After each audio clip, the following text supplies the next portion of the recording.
We're going to end this year's radio with Max Keiser, lives over in Paris, an American broadcaster, filmmaker. He's got shows on RT, Press TV, BBC, syndicated radio.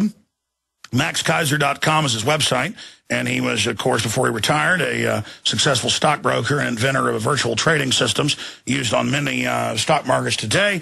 And he joins us with some breaking news and analysis here at year end as we take the plunge and cry havoc and enter the vaunted 2012. Max Keiser, good to have you here with us. Hey, Alex, it's great to be with you. I'm actually in Barcelona, Spain today. I'm sorry, that's right. You told us that 5 times, and, of course, I got it wrong. You're in Barcelona, Spain today. Yeah, very sunny. So Stacy and I came down here for a few days to catch some sun. Very hard day's work for you.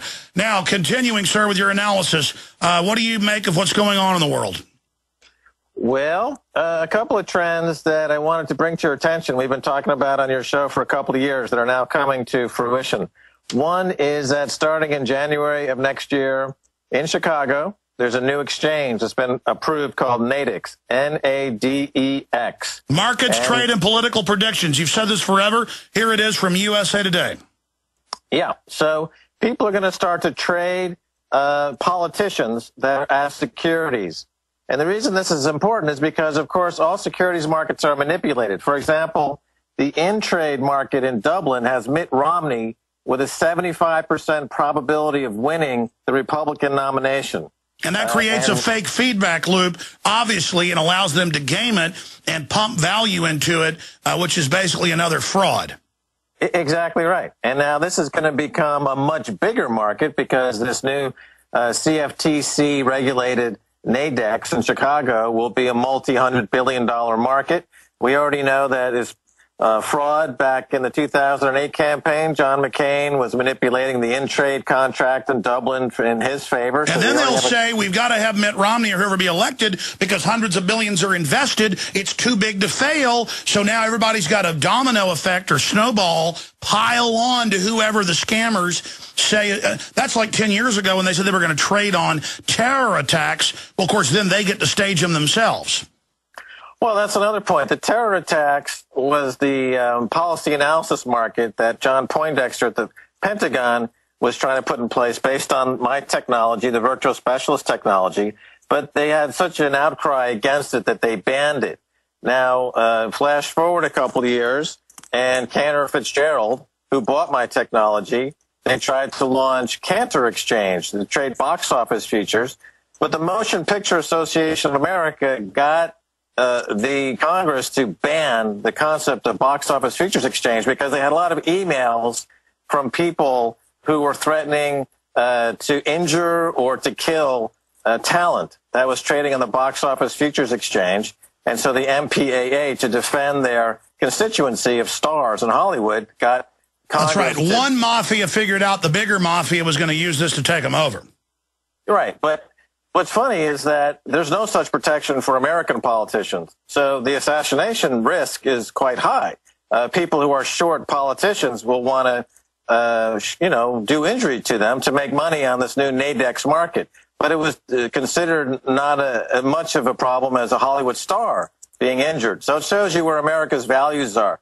Gwyneth Paltrow deserves more protection than the President of the United States, clearly. Because our own troops breathing DU, because they're the real enemy. They want them to go kill people, but then they know the troops and the actuaries are going to wake up and be a threat to the tyrants, and so they're glad that they're using DU. That's a soft kill weapon that'll get rid of them later. Yeah, so this will put a price on all the politicians' head, and so this is what's going to start up in January.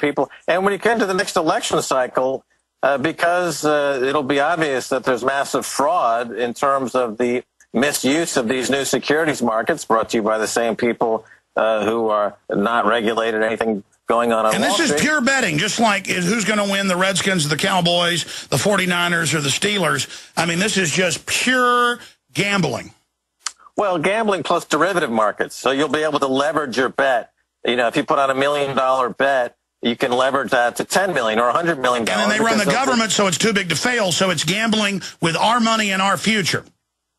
Yeah, and then when the next election is determined that it was completely fraudulent, they'll say we can't investigate because it'll be a systemic risk to the banking system because these Wall Street banks have hundreds of billions of dollars tied into political futures derivatives. Yeah, the derivatives fraud paradigm is invading reality and waging war against it.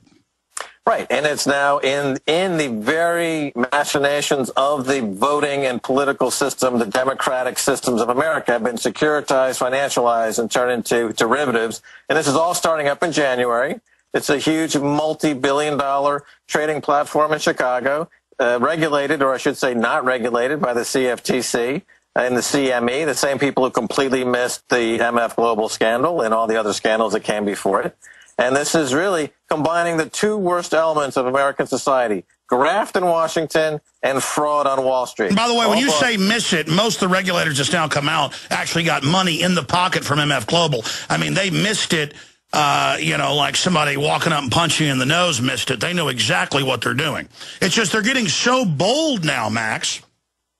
Right. They're totally conflicted. Absolutely correct. They're pocketing because inside information, as we recently discovered or has been talked about, in Washington is actually legal for Congress to trade on material inside information in the stock market. Now they'll be able to trade on information about themselves. So Rick Perry could start a rumor that he's suddenly turned homosexual and short himself on the exchange and make money on his own false rumor, and then use that proceeds to finance his election campaign. As long as there's idiots that'll invest in it, but they don't care because they tell you you're investing in a regular pension, but really it's being leveraged and sold into derivatives. They've collectively gone insane, Max. I think this has got to implode sometime.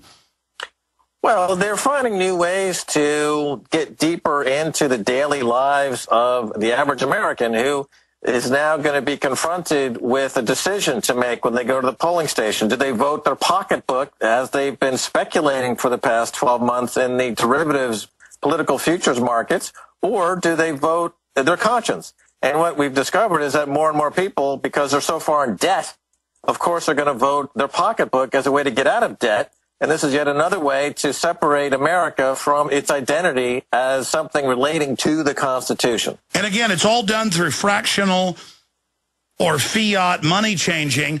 And so the system can create just all this fake garbage, but then get people tied to it so they'll sell out their own mother because their entire future is tied to the fraud. You got to admit it's a genius plan, Max. Well, I invented it. Of course it's ingenious. It's all based on my technology, the virtual specialist technology, patent number 5950176, filed and patented in 1996. And, of course, now my other company, the Hollywood Stock Exchange, is going public for $100 million in the next few weeks. So it'll give you an idea of what the technology is worth. They're now based in Las Vegas.